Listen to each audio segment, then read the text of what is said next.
Yeah, people, it's promising. So to start, just I'm chronicling a little bit of my experiences as a prison nurse. Yeah, and so this is just an introduction. Just an introduction, a little bit of background. I am a registered nurse, and straight out of school, my first role was in the prison. Actually, they were the only ones that will hire you straight out of school with no real, you know, documented experience specific to nursing care or whatnot, like working with the facility or something. Go check out this podcast. Yeah, on Anchor. You can take care of your, It's free. your It's family called member, Real or Nitty Gritty. whatever. Check You've it out. really been doing very similar things that, say, for instance, an STNA or a patient care assistant or whatever, home health duties and all this kind of stuff. You could have been doing that in your regular life, but they don't really want to count that as experience, even though it is, which I think is stupid too. It is experience. I'll tell you, a lot of folks out here now taking care of their loved ones. Honey, come round circles around some of these damn nurses out here.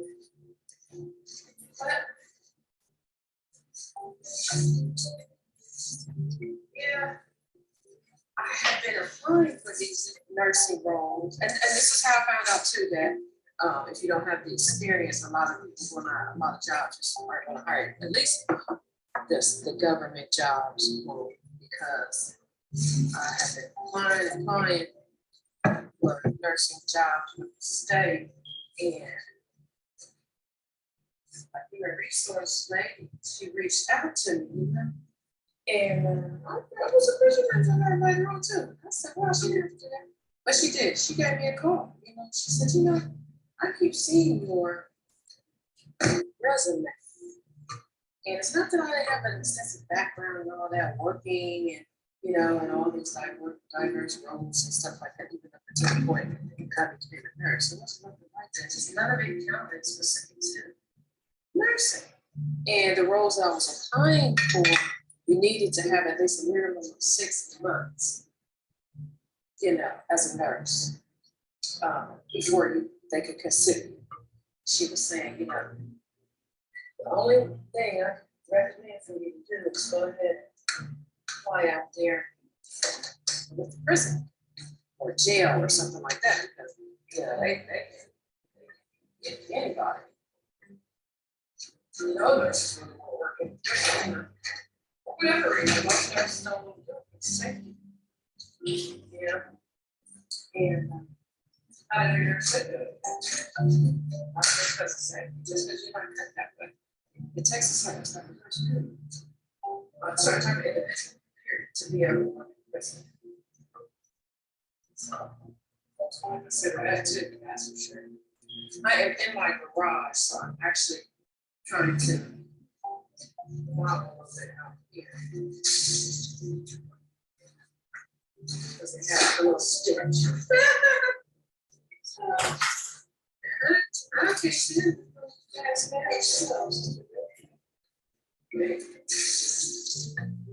so anyway, I took her advice because she said, "You know what? Just apply out there at the prison." She said, "Let me tell you something about honey." She warned me too. She did about that damn fucking prison, honey. Shit. I mean, anyways, let me just take my time. So she tried to warn me, what I mean? She said, "You know what? Go out there, do your little 6 months and get the hell out of there." She ain't say hell, she wanted to. She already knew how it was. People don't work in a damn prison. If it was that particular facility or if it's just a state agency itself. Rehab and corrections or what. I can tell you my experiences at the agency that I worked at were not all pleasant.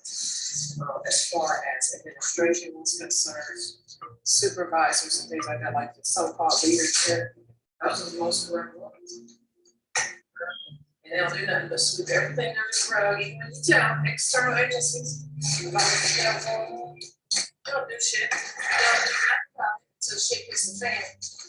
So the public really starts getting awareness because something that happened, like how what's happening right now with a lot of things. The public's starting to get awareness. You know, officers aren't doing what they're supposed to be doing. You know, getting in on people, using why they got handcuffs and shit. Oh yeah, that takes place. You know, that shit ain't nothing new. They're talking that shit in the news and all that. That's not new. Shit's been on. And they've been knowing about it too, right? But now that it's public, somebody is so-called going viral or whatever, and it's got this media attention. Now they're gonna play like that, no shit. Oh, they're working. They're very best. They're policies and operating procedures and all modified to do the right thing. They're liars. They're liars. They've been doing it. Anybody go pull the fucking grievances from any of these prisons. And you can see they've been doing all the shit they want, all the corruption, all the wrongdoing. They know all the corruption wrongdoing that these inmates is doing. They know all the corruption wrongdoing that the employees on the front line are doing. They know all of the corruption shit the employees are reporting that administration and leadership and all that is doing, and they do nothing about it. Zero. What they do is the people who advocate like that, they get rid of them. That's what they do. And the collective bargaining unit and things like that too, when people who are advocates and who try to bring awareness and are about doing the right thing for the right reasons, and they don't believe in bias, they don't believe in discrimination, you know, they don't believe in prejudice, but they will let it be known, they will broadcast, and they will put people on point, they will demand that they take responsibility, be held accountable. People like that, they get fired. They get rid of people like that. They get terminated without just cause. And then those types of people will reach out to like the union, like SEIU 1199, unions like that, and file all the grievances, put all the work in, you know, to ensure that they're utilizing and trying to exhaust all the administrative remedies, you know, to prevent some court case or whatever, try to keep the job for their livelihood. Now they get rid of them, and then the union, they don't do shit, despite the fact that the nurse or whoever is paying them union dues on a you know, on a routine basis. And if you can't tell, I'm talking about myself, okay? Because that's exactly what they did to me. Got rid of me, and I've never, ever, ever, ever, ever, ever on any job once had a bad report for a workout. When I ever love and beyond most, never really do that. Just because of my characters, you know, I'll do the body. That's just me. I mean, I genuinely care about them. I genuinely care about patients. I don't care if they're inmates or not. I genuinely do. Yeah, I really want to do my very best to help them. I really like serving people. Really kind of makes me happy. What basically I'm saying is it hurts my feelings when I see other people deliver great lives and nobody doing shit about it, especially when the people who are in position to do something about it go through shit. They just sit back there and watch it. Yeah. They don't do a damn thing. Because them too, they're the same way. Or they're scared. So many chicken shit punk asses out here. So fucking scared. I work for one girl. She actually was a girlfriend. She was in this state of Ohio.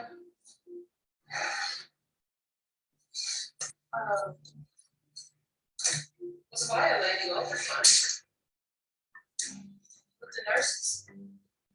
So I had called the lawyers. So this is something that anybody listening to this can actually go and look up. I don't know if you can still type my name in or not, or what. I'm not going to tell you my name on this thing just yet. People, if you know me, you know my name. You can go and you can look it up on how court claims. You can look at how, what year was this? 2014, I think, was initial filing. My name's on there as a pro se. And then several attorneys jumped on board after I gave them the awareness of what was going on. I gave them all my documentation from my damn bank account. I did all the printing. They didn't pay me a fucking dime. I linked them with my friend. I'm an RN. She's a fucking LPN. She was the only one who had balls enough to say, you know what, you're right, girl, fuck this shit. I'm about to get my money. And for the rest of the LP as well. Turns out the lawyers, they didn't argue the collective bargaining unit because RNs are not paid salary. They actually did fall up under the rule to where you cannot, just not pay them overtime. In the state of Ohio, Department of, what is it? Rehabilitation and Corrections, they did violate that, they absolutely did. But the lawyers, they didn't argue that. So as far as me being a representative under the class action, it didn't really go through for the RNs. So somebody probably told them, look, y'all better fucking back off. Don't even argue that. And the lawyers, they're smart. They knew what they were doing.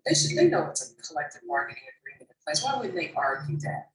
Why wouldn't they do that to give their RNs their money? Because that particular state agency wronged all these nurses out here, making them work for free. You ain't gave them, you haven't paid them for their services. With my little friend, I linked us lawyers with my friend.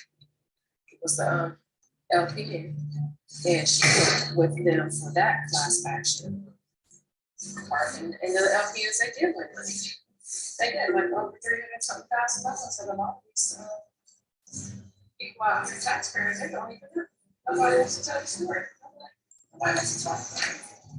Yeah, the taxpayer, we do it. Yeah, you know how many news stations here in Ohio reached out to get some type of weird story. Nurses. Nobody wants to do it. But let it happen to the right person. Let it happen to the right one. And it gets out media attention jump on.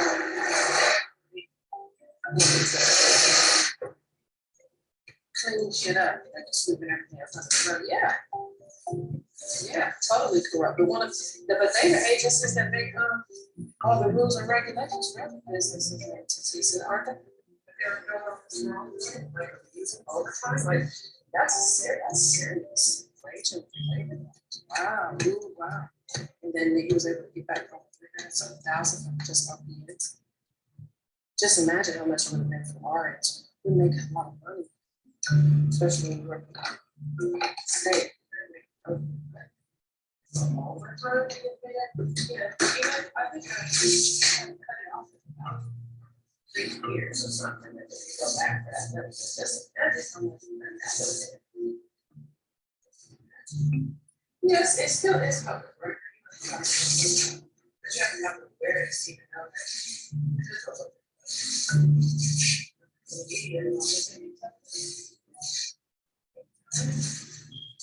Everybody's scared. I'm scared of this stuff, But anyhow.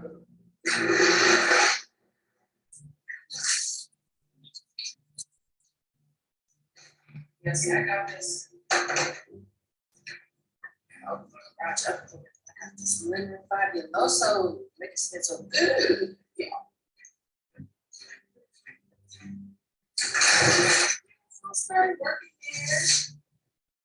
The lady told me human resource training, and she actually worked at the Department of Health. I was applying for one job down there. That was my agency. I used to work for like secretary and stuff.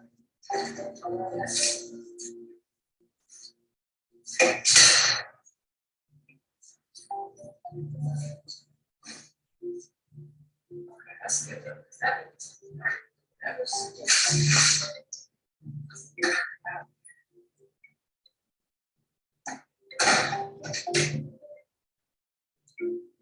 or tried to anyways. This is shack. Let's try to clean the best part here. But she told me, work out there about 6 months, get your little experience and leave. She said, don't stay. Do not stay there. She was very adamant about that. Do not stay there. Stupid me. Ended up staying there over 6 years. No, it wasn't all bad. It got bad after, I really started turning the heat on as far as being an advocate for others. And I was being retaliated against for my grievances and awareness and stuff that I was providing, and when you can't be strong armed or you have no tolerance for ill will, wrongdoing, and things like that, you don't conform to what others are doing. You don't follow. You're not a follower. I'm not a follower. I never have been. I always take the lead. Period. Yeah, I'm damn sure I ain't following behind some type of shit they was doing. So she was right. I went on a flight out there, and honey, they jumped on that. They couldn't wait. Yeah, because they're always understaffed. And so started working out there. It was about 2010, and it was okay in the beginning, but even still, like very early on when I started working, you could just tell that it was they weren't doing things correct, or they weren't doing things in an effective manner, because even new individuals starting, they act as if you're going to be on some type of training for so many weeks and be precepted and whatever, and kind of shown the ropes. That's not true. That's not what happens. That's part of what they put on paperwork for anybody that might, or oversight, that whoever's authoritative over them might come in and do some inspection. They put that on paper as if that it's true. It's not. It's a lie. They throw all the brand new nurses under the fire. That's what they do. Under the bus. Mm-hmm. They throw them in the fuel, right? That's what they do. Several times. That's brand new. I hadn't been trained in all the areas. I had to man the entire place. Med bay. The emergencies and things like that are called. Yeah, there's another unit, RTU. There's other things that you got to do it all. If there's an emergency call, it might be over segregation. You might have one down in RTU. It could be anywhere. You could be overwhelmed. And you got to run nursing call, doctor sick call, treatment. When you have an LPN that's working there with you doing the treatments, but sometimes with so many patients, she or he, we have some male nurses in there too, can't handle them all. So the charge nurse, you gotta come out, you gotta figure it out. You gotta help her, and then you gotta go pull outside meds and go do those, and if it's an emergency, you gotta, it was a lot. There's folks back in the infirmary, and they were doing that to me on a consistent basis early on. But looking back, I'm not mad at it because it taught me a lot.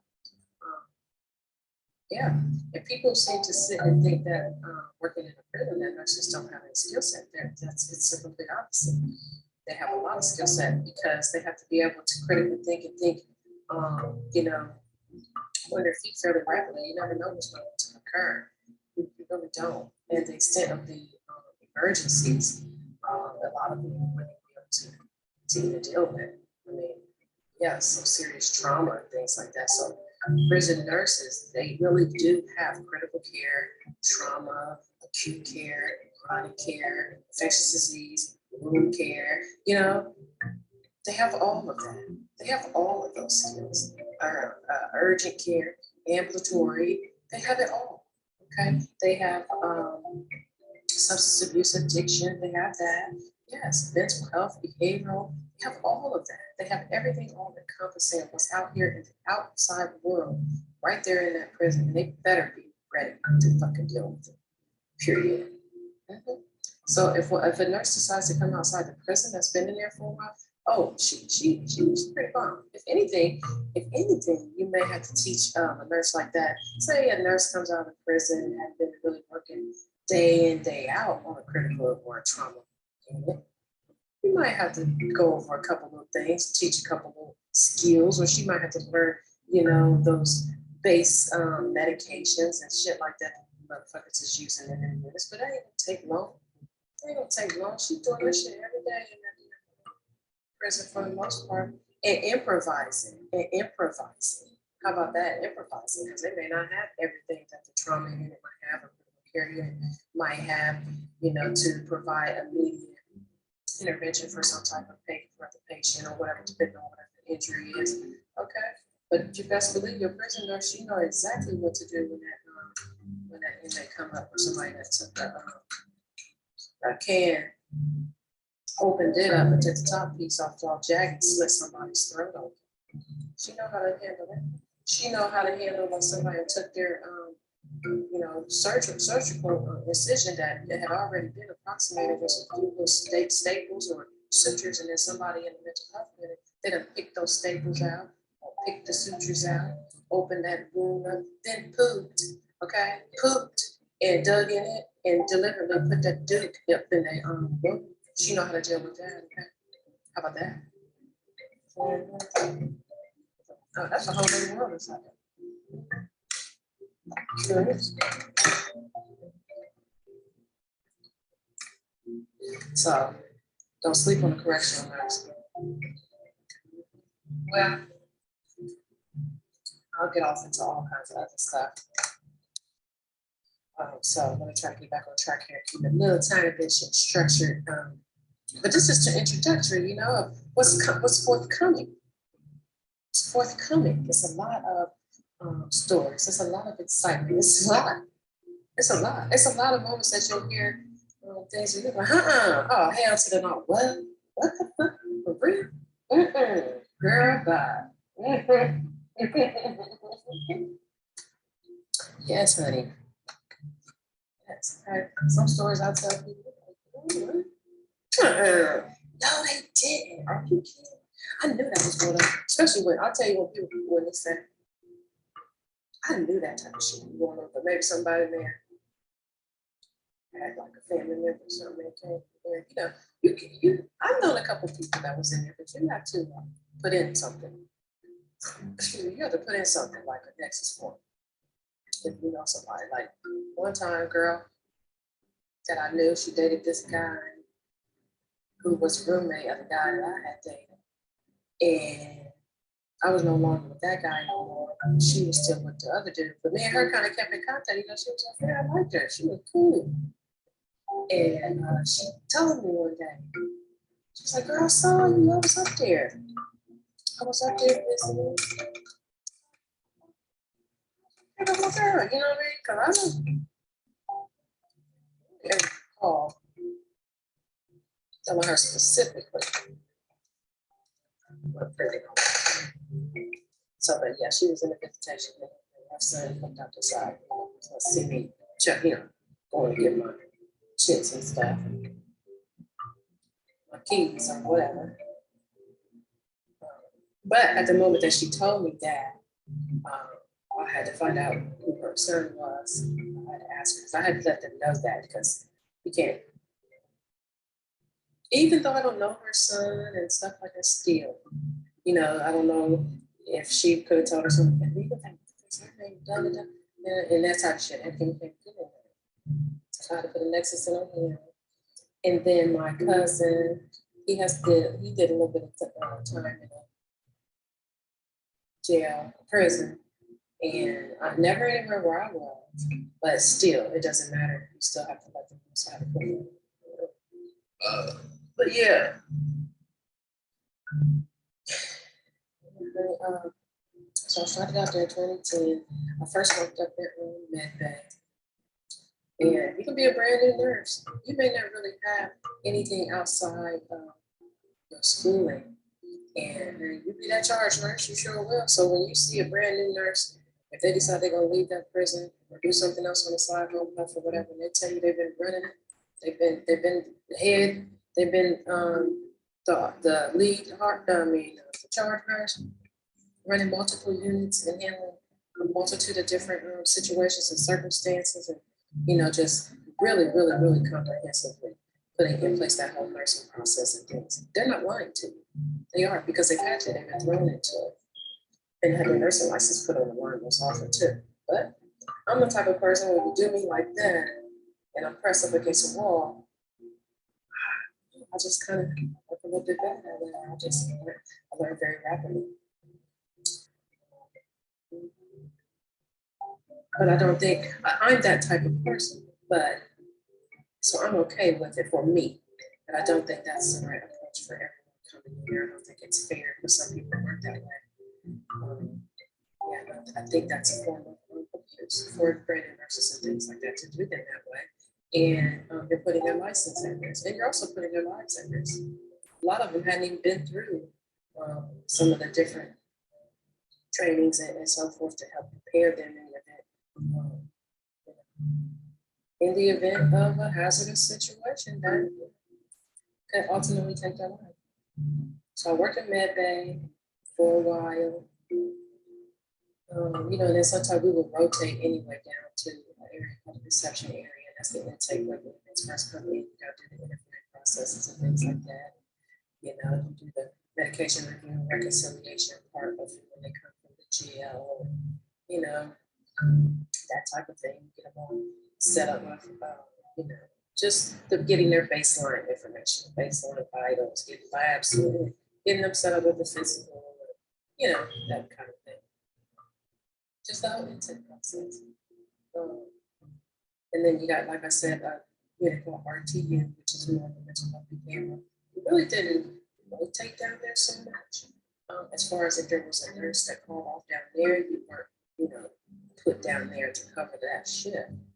But if there was an emergency call, then it would be the nurses that manned the charge nurse. She would need to handle that. Most nurses down there, for whatever reason, didn't handle their own emergencies. So I pretty much been through all the units there. And crazy thing is, I never really went through any real specific issue with an inmate that caused me not to care for the job. It was either an employee or someone in administration or leadership that utilized that role and that title to participate in corruption and try to coerce individuals into doing certain things, and they knew better.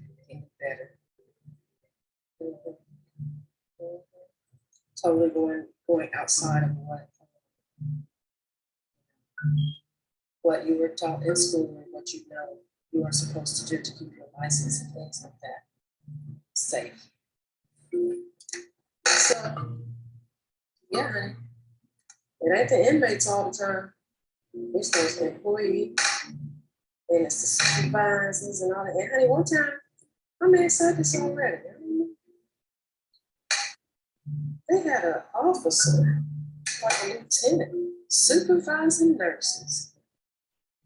Child, and I know that man ain't a bit more had no master's degree or anything else in business. Now you got a master's degree in business or operations or public administration or something like that. Yeah. You know how to run things.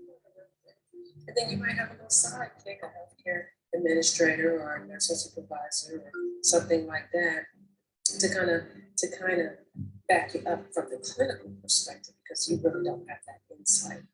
Yeah, no. They had this fool in there trying to run stuff. Can't tell no nurse shit about her role, please. So that's okay. Well, I believe it's just that particular entity, that particular agency. Nurses they're the meanest nurses you'll ever meet in your life. Hateful. Some of them was on their own drugs, and I don't know how many was passing. They passed the drug test to get on board. I think they was taking drugs that get out your system quicker. So there was one girl straight up alcoholic, and you could tell she was talking about that drugs, and word was, now this is allegedly, anything that is not specific to me and what I've gone through, story that I may tell on here, it's alleged, okay? Unless I've actually witnessed it. I did witness that girl shaking all the time. I do know that she was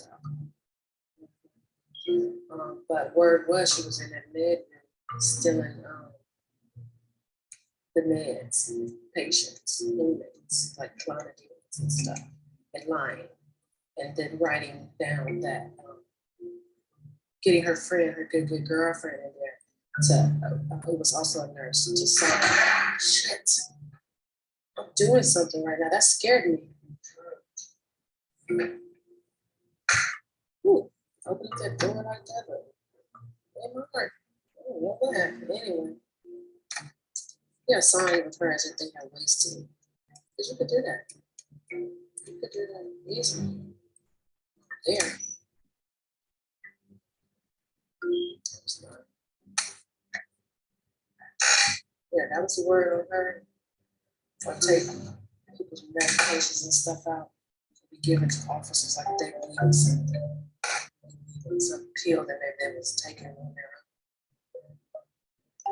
own. They ran out or something like that. So get the shit out of somebody else's pill pack and take it to them. I never witnessed that myself as anybody popping out the pills or somebody. So that just was a word. So like I said, imagine. Not at that particular place I ever did, but I worked somewhere else.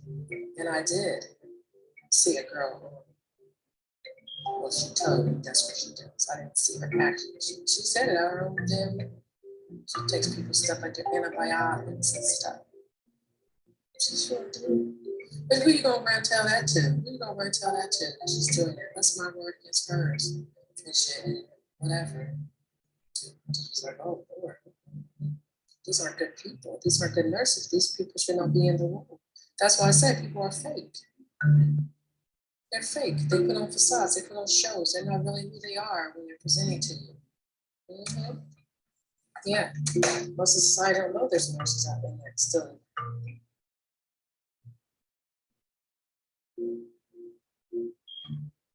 Medications and all that type of stuff. Yeah. And, you know, I did have a couple friends there that were really good nurses, good hearted. They had values. They were ethical. You know, they were doing the right thing. They knew why, you know, they knew the population that they were serving. They weren't mistreating anybody just because they felt that they could and they could get away with it. And, but, you know, there were few and far between of those nurses there. A lot of the nurses there, they really want to be officers. They cuss those people out. I mean, dirty filthy them cussing too, like motherfucker, bitch, get your fucking dumb ass in line. You know, like bitch, get out my face, stuff like that. Nurses, man, nurses be talking.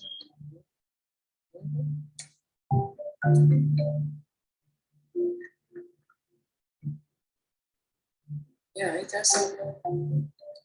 So yeah, that's a little snippet. I got so much more to tell y'all. It's corrupt. It's corrupt. And everything that you heard, everything that you're hearing right now on here about officers and things like that is true. It's true. Yeah. Is it use of force? Absolutely. Is some warranted? Yes. Some is. So let me just not say they just in there abusing just to be abusing. Because like in any instance, you know, you have your good and you have your bad. I don't care who it is. And that's it. With different races, that's occupations, that's just people in general. You do. You have your good and you have your bad folks. So, yeah, and the bad corrupt officers, yep, they get together and they do that type of shit and they support one another and they all get together. Yes, they do. And they compare their notes and they write up their reports and all that. And they give each other tips. And you're going to have to put that in there. And yes, they do say, make sure you wrote Fear for Your Life. I'm going to pause this because I'm someone keeps coming out. So I'm going to go ahead and pause for now. And I'll come back in a minute with my second episode.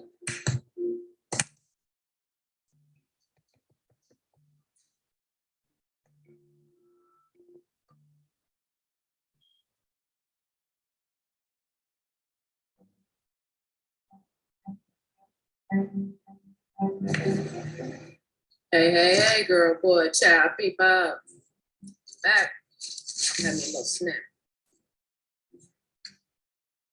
So I was saying previously, yes, officers, they do, they get together and they write reports all in like the same room, pretty much. And if there's somebody who's not able to meet in the room, still writing their report down the pod, they'll do comparisons. Somebody will read over like the captain, lieutenant, whatever. If something's missing out of it, where they know there was a use of force and the inmate's probably going to tell on them or something. They really make sure they look them over and make officers modify them how they tell them to do it. Mm-hmm. Yeah. Let me give you one example. So, yeah. So and they do put in there, you know, fear from their life. And they write all those techniques that they learn about, how they use the arm bar and whatever. They write those in those reports, to kind of substantiate, why they had to use force on an inmate paperwork wise. But a lot of times they're lies. They're just making those up. Not always, again, keep in mind at the forefront of your mind, listening to what I'm saying, not all officers are bad. Not all nurses are bad, but the bad outweigh the good at this particular facility. This particular facility. They all are in cahoots together. They all are corrupt. The corrupt ones are the corrupt ones. The good ones are the good ones. Well, there was a good officer, and I actually went through academy with him. Very upstanding young man, had values, had morals, did not, agree with bias and prejudice and discrimination, creation of hostile working environments, and just these types of things. He just was a good person, a very good person. Because I'll tell you what he did. All these officers, they tried to take up for some officer. The inmate said choked him. Mhm.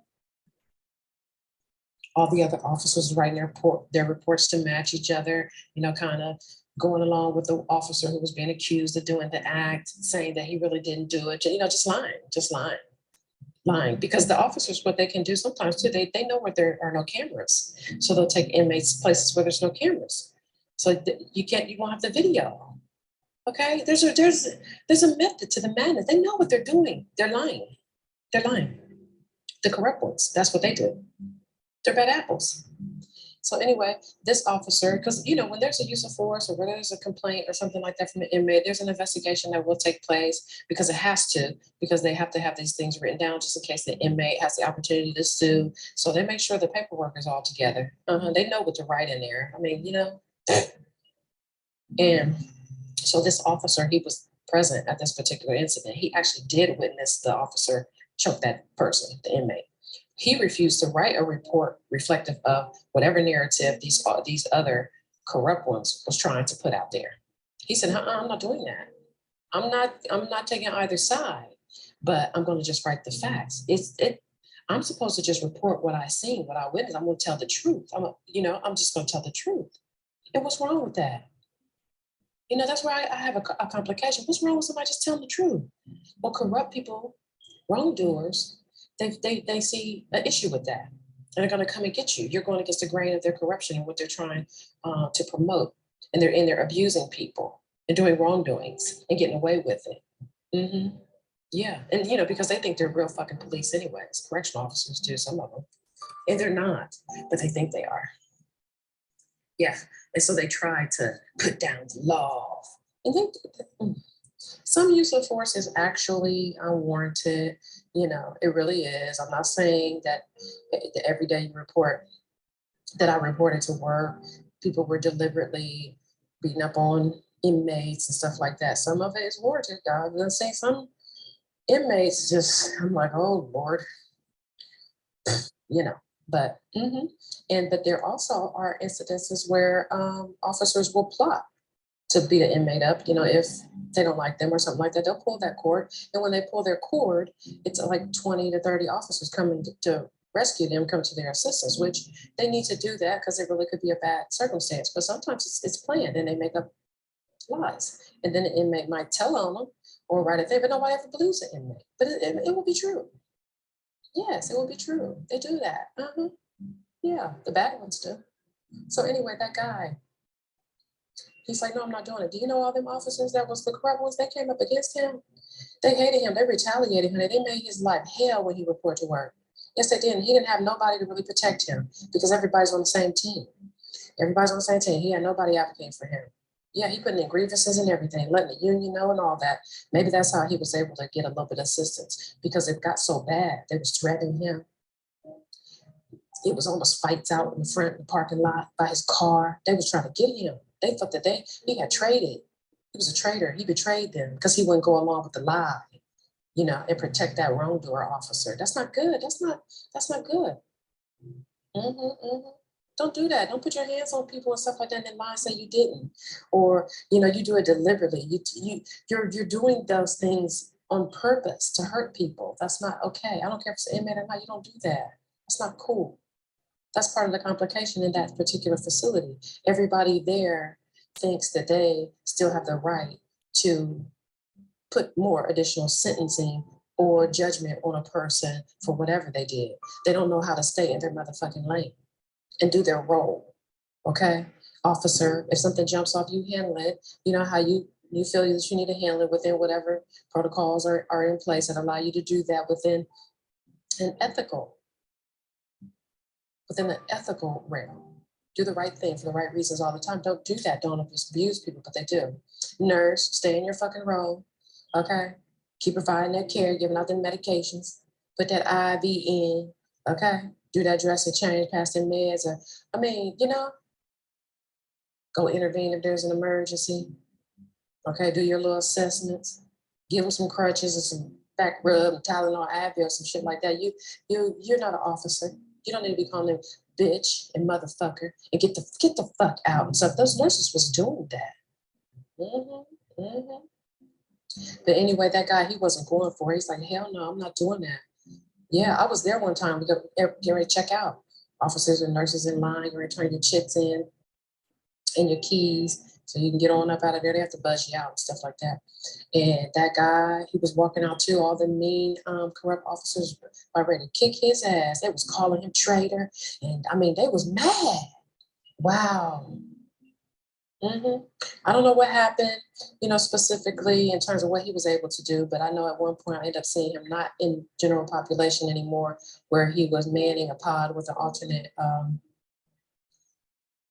partner or like another officer, because he had fear, genuine fear. Yeah, it happens. So they put him in the control. They put him up there. He was the one giving out the chits and the keys. They were still taunting him in there, calling him bitch ass and all that stuff. And yeah, he went through it just because he wanted to uphold what was right. But that's what happens. That's what happens for advocates and people who you know just advocates for the right thing, just advocates against wrongdoing and discrimination, bias, prejudice, favoritism. hmm Yeah, when they tell you that retaliation won't occur, yes, it will. And when they tell you in those little modules that y'all take, the ethical modules, to file an EEO and to, contact an attorney or let your HR department know because it's against the law to retaliate, it's a whistleblower law, and that, please. Honey, you start filing all that shit, they're coming for you, the wrongdoers. And those very agencies that you're reporting to, they're not going to do anything. They're not going to do shit. I filed an EEO on my case. Kind of find out the lady who was the investigator, she never even had called a couple of people I had listed as witnesses. I talked to the witnesses. They said never received a call. One lady, she was a nurse practitioner. She wrote down every little thing that was going on. She had a little black book full of everything negative and corrupt that was going on. She was willing to share that with the EEO officer lady. Yep. She sent the EEO officer lady an email. And she's asking her, like, I never did get a call from you. What number did you call? Yeah. The lady couldn't answer. So I reached out to that particular EEO investigator's supervisor and said, she never did call. Then they never wanted to do anything about it, just sweep it under the rug. It's a lie. They're not going to do anything. They're not. They're lazy or they got a caseload or I don't know what it is, but they don't intervene. The union, 1199, SEIU, they didn't do anything. Filed so many grievances, requested arbitration. Those people, they fired me with no just cause. I actually received unemployment because they were the wrongdoer, not me. Yeah, I had a hearing. They denied it initially, but then I ended up having a hearing. And the labor relations or the HR manager, they didn't even show up. They had some secretary or something come. And the hearing officer was like, what are you doing here? Where's labor relations and the alternate? And then he asked, did this particular individual, meaning me, make you aware of the incidences that she was going through? Did she let you know that she was fearful of certain things and report all the wrongdoings and the corruption? And that lady, she told the truth. She said yes. So I was awarded unemployment, which ain't nothing but monopoly money, ain't nothing but, it's nothing. It's the plastic money that your child been playing with, honey. Ain't shit. Nickels and fucking dimes. My rent, please. The unemployment was nothing. So they took my job stability. I've never had a bad performance review ever on any job I've ever been in, and definitely not there. Yeah, never. They just targeted me because I advocated for the right things, and I was outing people and putting names in grievances and so forth. I think the last straw was when the deputy warden, female lady there, she probably got mad when I put her name in the grievance and let everybody know how she said someone donated a grandfather clock to some facility that she used to work in. It was state property, but she decided to take that grandfather clock and put it in her house. Yeah, I wonder if she still has that grandfather clock in her home right now that was donated. Yeah, to be in a state facility, but she went on and took it on home for free. That's theft, please. She told it. She told that to me and another person who was actually a union rep at the time. She thought it was cute. She thought it was funny. I was like, wow, okay. But yeah, nothing but corruption, all kinds of wrongdoings going on. But the individual that exposes it, just trying to make a change, trying to have individuals that are wrongdoers be held accountable, you know? But no, nope, they sweep it under the rug. They don't want the public to know, nobody to know. Okay, just like with that lawsuit. That lawsuit is actually public record. Go and look it up. Yeah, they were mad. They were retaliating on that. I contacted attorneys to get myself help because they were not paying me overtime. Yes. So then in talking to the attorneys, I was able to let them know that even LPNs, I mean, they go through the same thing. It was some chicken shit ass LPNs. Like my one little girlfriend, she was so chicken shit. She was my friend. She's like, no, girl, I can't. She was scared. They're scared because they will. They will retaliate against you. No one will protect you. No one will. But my one good girlfriend, she said, she don't give a shit. She the only one had the balls, honey. She said, yeah, I'm down for that because it's wrongdoing. Yeah, don't tolerate it. Yep. So I linked her with the attorneys and we all went down there and met and all this stuff. Well, they didn't argue the collective bargaining unit in court, so the RNs didn't get the money for so whatever reason. They made it seem like RNs were salaried and they couldn't fall under the FSLA rule or whatever that is. But no, we really did. Like we really, they should not have stole our time. They stole, like we really ultimately, when it boils down to it, we're rendering services for free. They didn't pay us. But somebody came along and they told those attorneys, back the fuck off.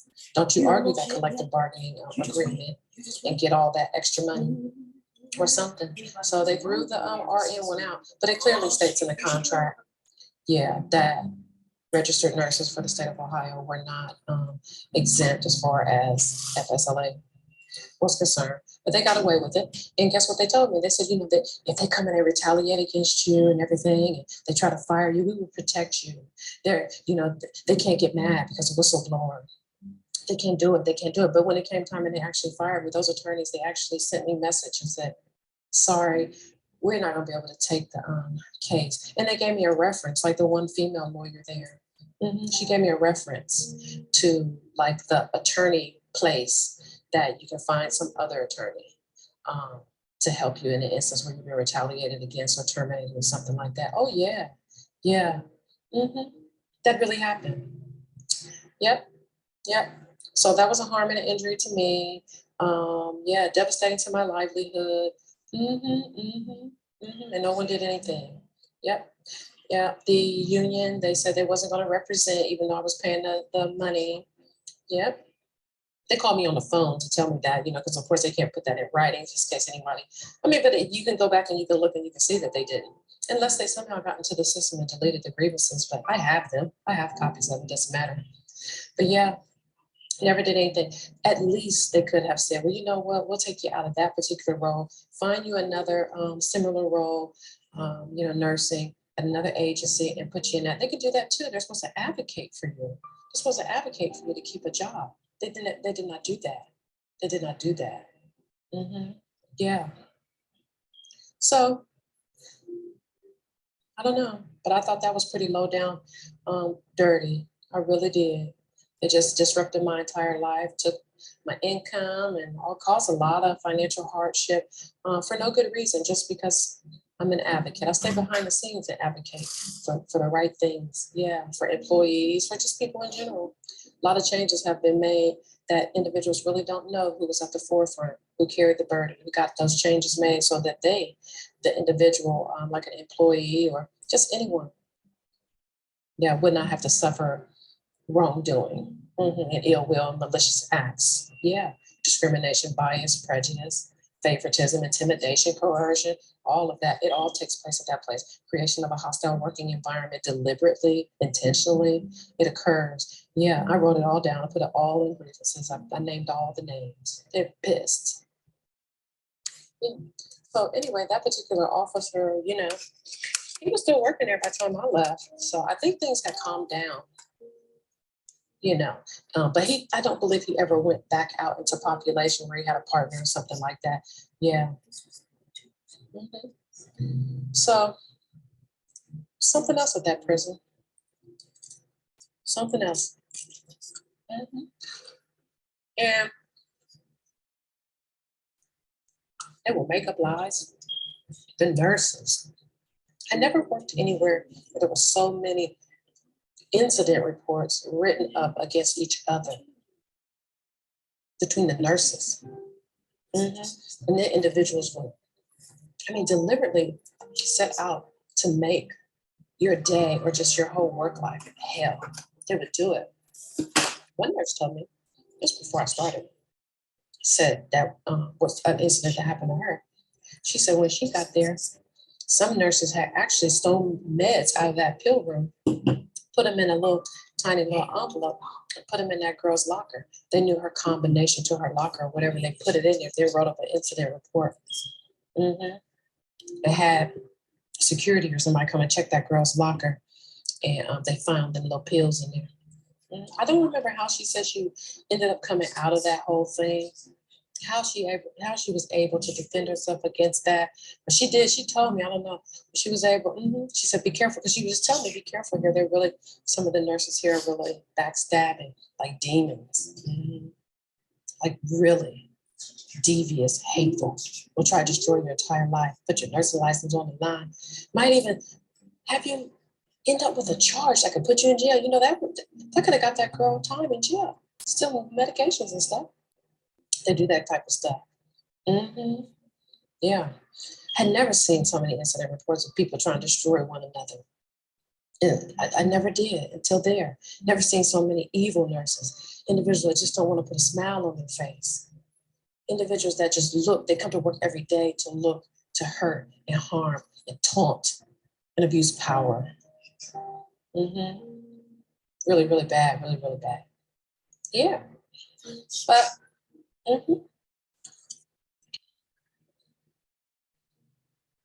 sorry for the crunching. I haven't a potato chip. But I wanted to just come back and continue just a little bit of the introduction so you have a preview of what's to come in future episodes, because I'll begin to give specific stories about situations specific to correctional officer, specific to nurse, specific to supervisor, specific to incidences of when you have reported things and nothing was actually done about it. Yeah, I even had somebody, an officer, he came to me and pulled me off camera. I know all the cameras are. They make sure they're not on camera. He wasn't doing anything negative, but he didn't want the wrongdoers to see him talking to me or telling me something, because then they'll turn on him. And he said, they just tried to get me. They called him into the investigator's office or something like that. I can't remember what the actual grievance was about.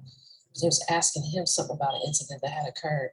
He said, they tried to get me to go against you. They tried to get me to say that you be saying X, Y, Z, or you did this. He said, I told him, man, I'm not doing that. No, I ain't hear her say this, or I didn't see her do that. He said, no, I didn't. He said, I really did. But they were like, you sure? Come on now. There's been a time, like really trying to get him to say something bad against me. Now, if he was a bad person and easily influenced into that, or maybe thinking that if he didn't do it, something bad would happen to him or something, it could have messed me up or something. But he was kind enough to say, hey, just be careful. He said, and listen, please, if you file a lawsuit or put something in writing, please don't put my name in there. I can't, because he only had a little bit longer left to retire or something like that, I believe. He's like, I can't. That's how bad it was. Yeah, it was crazy. So, ultimately, it probably was the best thing for me not to be there any longer. It's sad because I love the population in terms of being able to serve vulnerable population. Um, and that was adult and juvenile incarcerated males. Because even though they did whatever they did on the outside, that's not my role as a nurse to judge and continue to, whatever, interject my own personal perspective and opinion on whatever they did. That's not it. I'm there to do a duty. I knew the population I was going in that particular job to serve. That's what I'm there for. Just do what they have the right, whatever their rights are. I'm just there to uphold that. And they have a right to quality healthcare just as anyone else does. They do. And so that's what I was there for. Yeah, there's some nurses there that weren't there for that. Some wouldn't even give a Tylenol. Some wouldn't even give an Advil, making people suffer. Yeah, there was one nurse there. She's a nurse practitioner now today. Yeah, she actually, inmate kept calling up, or the officer, calling up, because the inmates down there keep telling him his jaw's hurting. I think he had been in a fight or something. His jaw's hurting. He had already been checked out once up there, but their checking out is not checking out, honey. Okay, half the nurses come there straight out, so they don't know what the hell they're doing. They don't know what a damn assessment is. Please. But yeah. So he keeps kind of saying, hey, this guy down here, he keeps saying he's still in pain, So finally the girl, she lets him come on back up, and she does like a nurse sick call, so-called assessment. She was in nurse practitioner school, so she thought she was a doctor. She thought she was a doctor. Dr. Giggle Ruth. This bitch thought she was the doctor, honey. So, whatever fucking bullshit ass assessment she did on this dude, okay? I don't know what she did, honey, because what she did ultimately sent the man on back down there with like the 2 Tylenols, like, go ahead and lay him down, and we'll let the doctor see you tomorrow. Shit. Hey, other shifts was getting called saying, look, this dude keeps on saying something's going on with his jaw. He's crying. He's in excruciating pain. Like, I don't know what's going on, but y'all going to do, because he's getting on the officers' nerves down there. There were some good officers too. Like, man, he's in pain. What y'all doing up there? I need to bring him up there. He's saying he's hurt. Yeah. So ultimately, I can't remember if they had brought the dude back up there the next day or if it was the third shift or whatever it was, but they ended up bringing the dude back, get in contact with the doctor. If it was late night, they got in touch with the doctor over the phone. If it was the next day, the doctor was probably there. Anyway, what it boiled down to, the boy's jaw was broke. They got the damn x-ray and shit. The dude's jaw was broke. See what she did? She's a nurse practitioner now.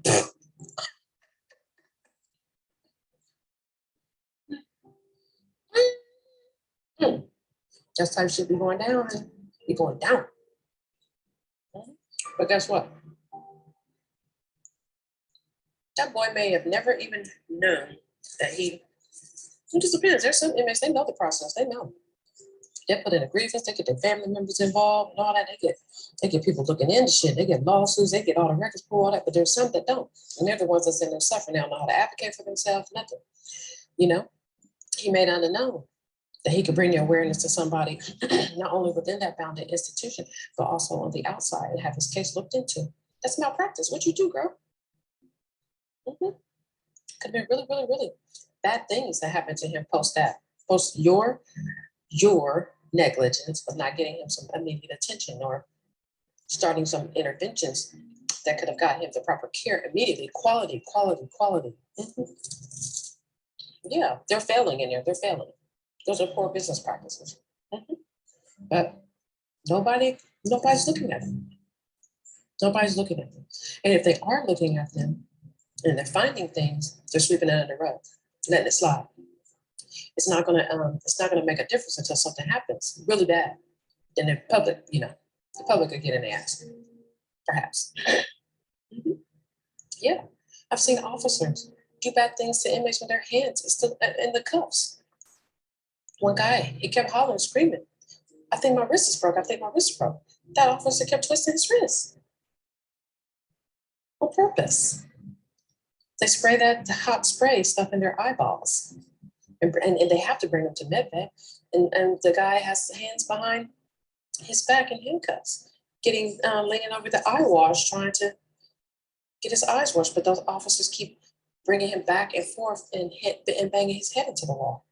Yeah, it happens. Don't think that it doesn't happen, and it's been happening, and people are reporting it. People report it anonymously.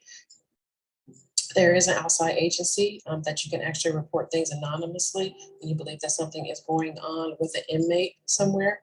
You can. But you don't know, because if you report it anonymously, you don't know if they're really looking into it or whatever the case may be. But yeah, it happens. So this is what you got to look forward to when I do little snippets of my personal experience as a prison nurse.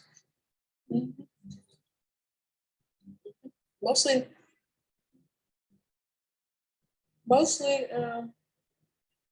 employees, or just employees, people in administration or whatever.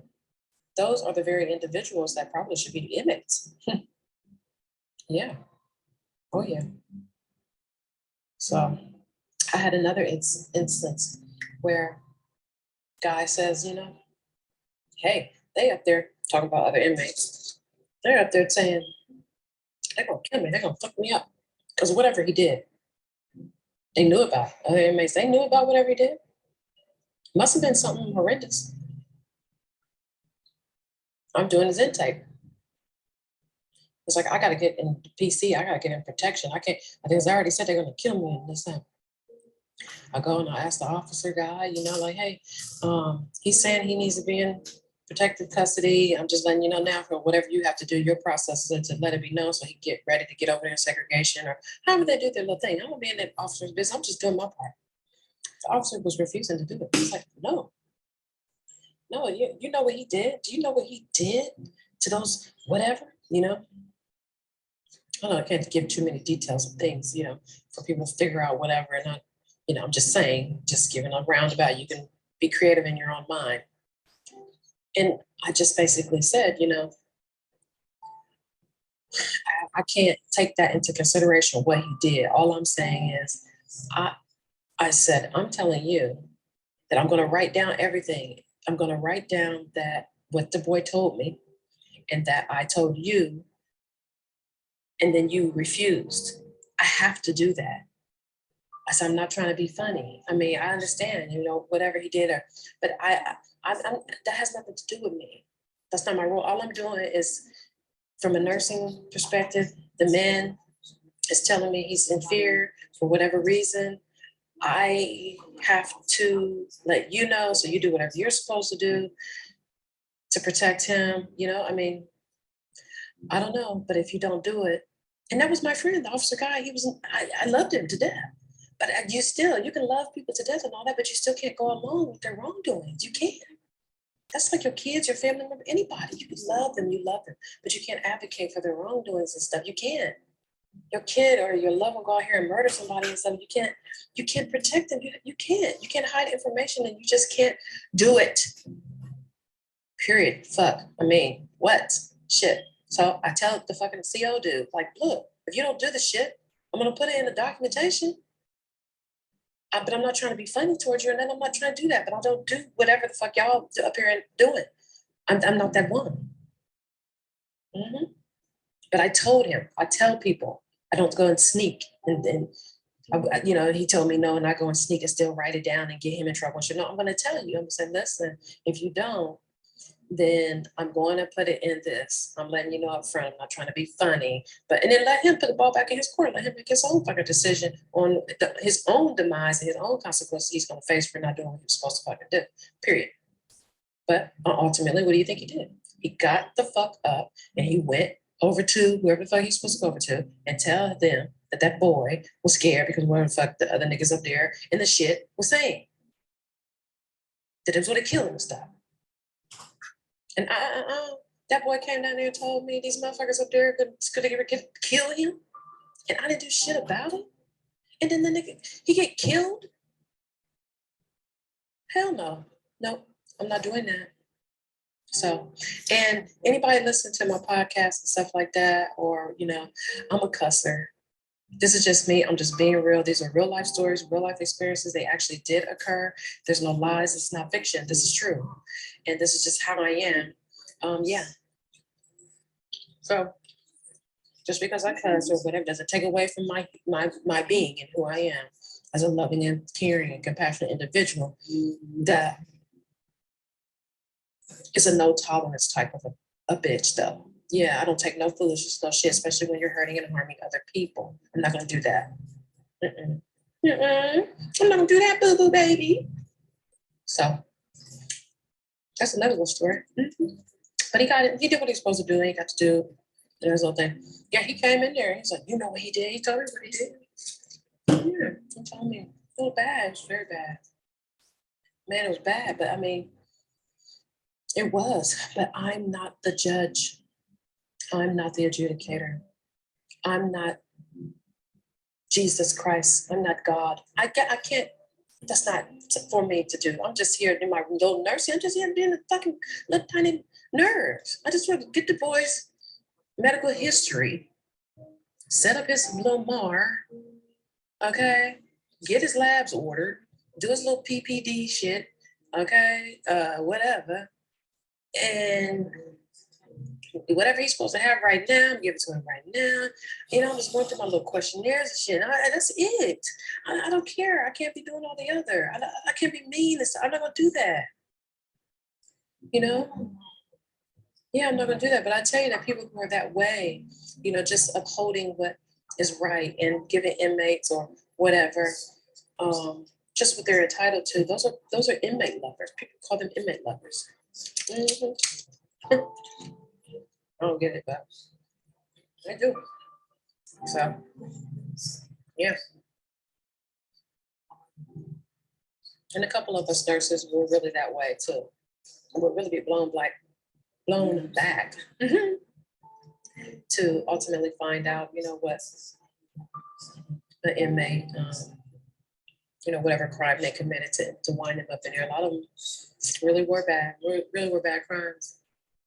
But when you see this inmate on a day-to-day basis, you would never be able to fathom that they had the capability of doing some of these things out here. Wow, blow your mind. Blow your mind. But and I also, I've come in contact with inmates that did very horrendous crimes like murder, but also prevented like a murder. Okay, so I'll tell you one last story on this podcast. I had a little girl, I was precepting her, brand new nurse, goofy, like airhead. Like, I don't know. You're in a prison, and if you're acting weird, you're gonna get yourself killed. You're not paying attention. You're not paying attention. So real fast, this story. Guy comes up, he's a murderer. Here we get a treatment. We in a treatment room. She's with me, allowing her to do a few things. Just say, hey, would you like to try this? Just try to get her prepared on how things go. So for the upcoming opportunity that the other nurses are going to see when they got somebody new, they're going to eat their young. They're going to throw her under the bus and in the flames. They're going to all call off and stuff like that. That girl's going to get mandated, and she's going to be fucked up. She's going to have to man the whole thing. She's not going to have any sense. She's not going to know what she's doing. So, but if she's training under me, I'm going to try to prepare her the best way I can to handle emergency situations and things like that in an appropriate manner. It's not going to put her license on the line. She's going to be able to stop and think and rationalize and be safe at the same time, and all that kind of stuff. This little girl, but it's all good. I hope she learned, but she could have got us killed. You ready to do the little treatment for the guy? I can't remember exactly what I was having her do at the time, but I do recall I was getting something out of the cabinet. I kind of had the back turn for where the inmate was sitting. He was sitting up on the little bed thing. She was standing there. She had the scissors.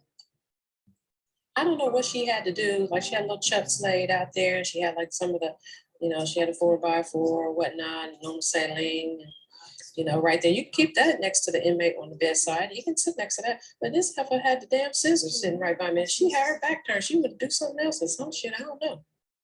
So I had my back turned because I'm up there trying to fill out the treatment paperwork. We know what his name and the date and follow the orders and what he's supposed to get done, trying to figure out, trusting that this girl, she know what she's supposed to be doing over here. This having to laid the damn scissor. He could have stabbed me in the back, neck, her too, like whatever. I don't know. It was him, the murderer guy, the guy who's in the place on murder. He tapped me. I was like, oh, hey, yeah. And he had the scissors right there, handing them back to him. I was like, boy. I was like, how'd you get there? He said, oh, she let him say it. She's like, I didn't mean to do that. You didn't mean to do that. Could have got us killed, bitch.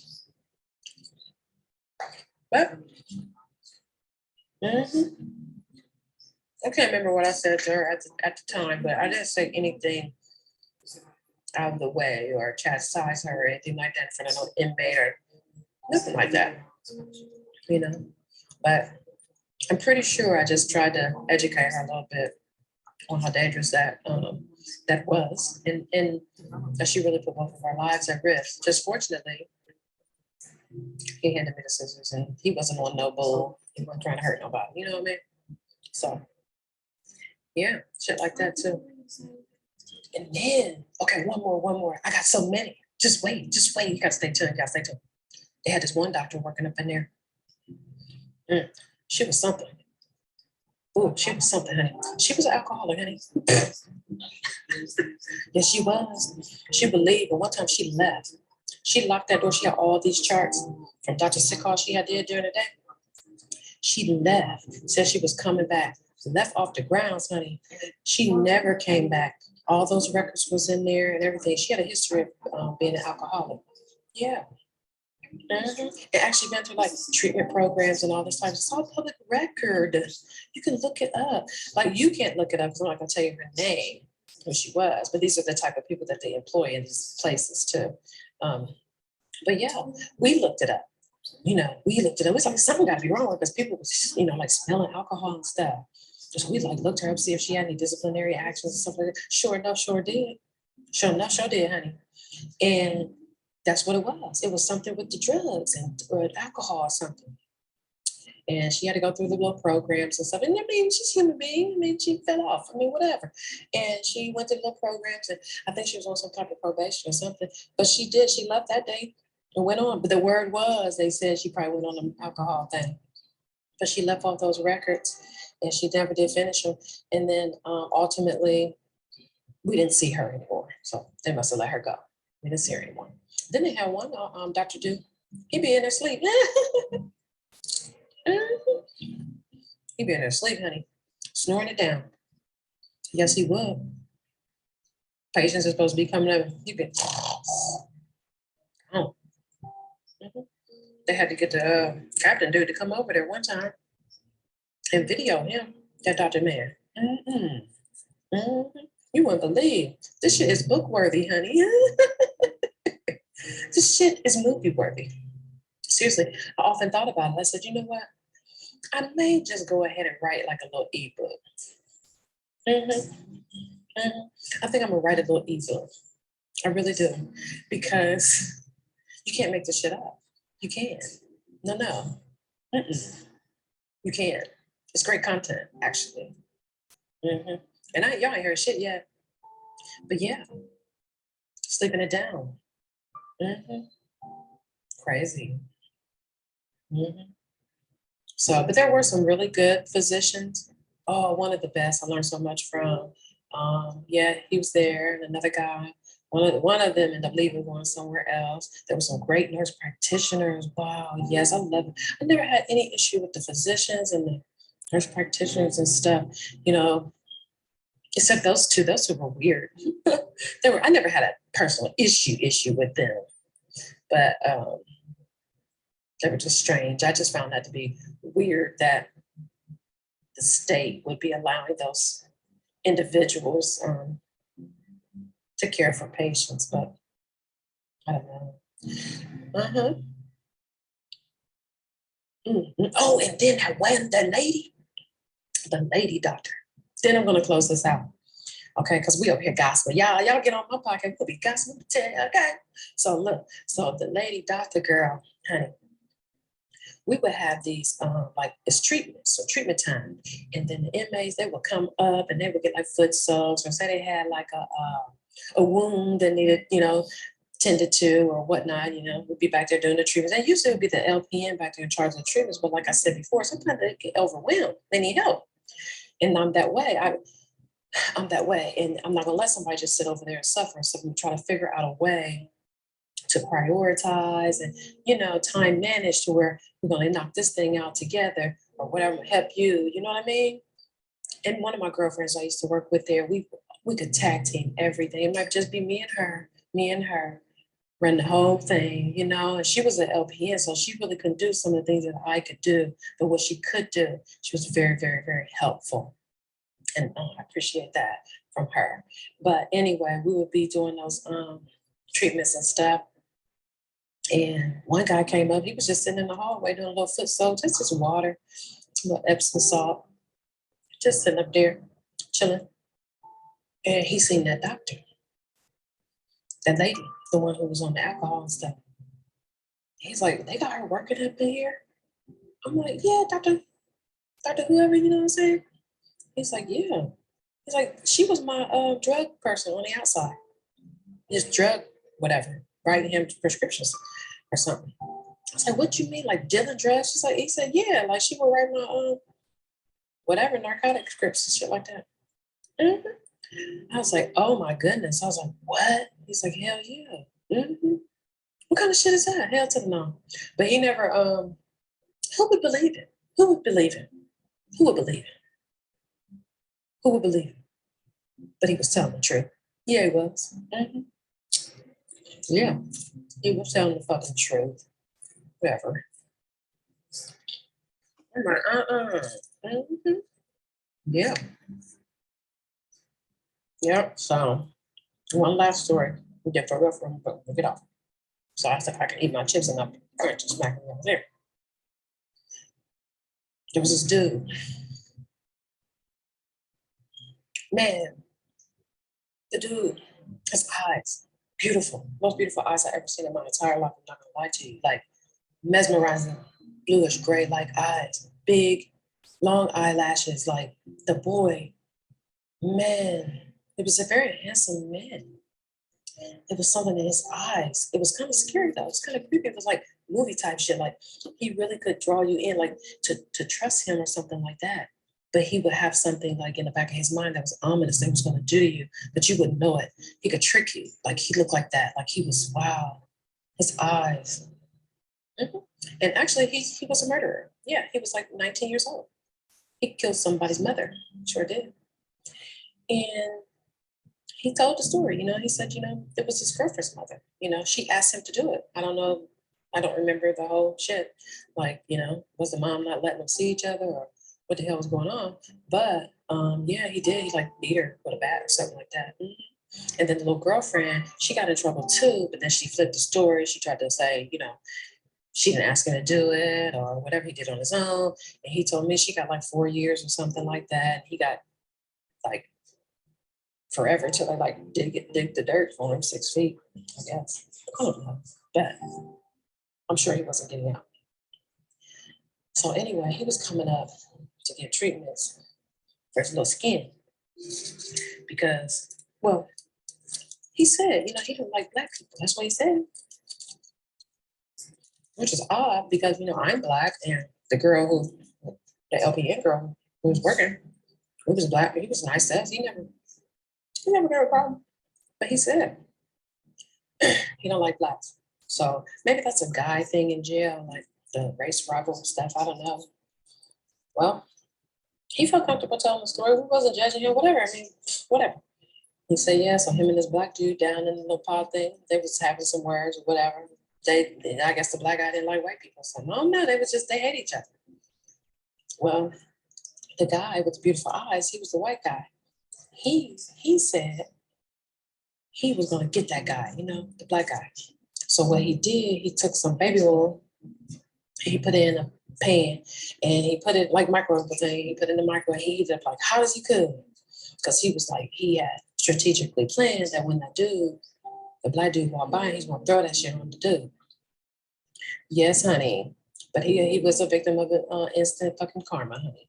He told the fucking story. He said, you know what? He said, yeah. He said, well, when he came to walk by, I went to go throw it on him, but that dude, the black dude, he lifted his hand up. He had quick reflex. Pow! Hit that shit back. It got on that dude. Burnt his shit up. So that was the short of the long story that the boy told. So that's why he was up there getting treatments. That's how he got burned. I mean, basically, he was trying to injure somebody else, and it just turned right back on his goofy ass. He even chuckled about it. He's like, "Yes, you know, he got me." Yeah, isn't that fun? Isn't that interesting? The life of a nurse in a prison. The weirdest shit. Mhm. Oh yeah. I'll save some. I'll save more for later. Thank you for listening.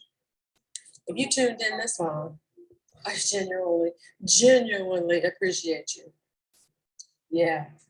Yeah, you know, and so I'm just free flowing, talking and things like that. And I just want to share my story. Yeah. Mhm. Stay tuned.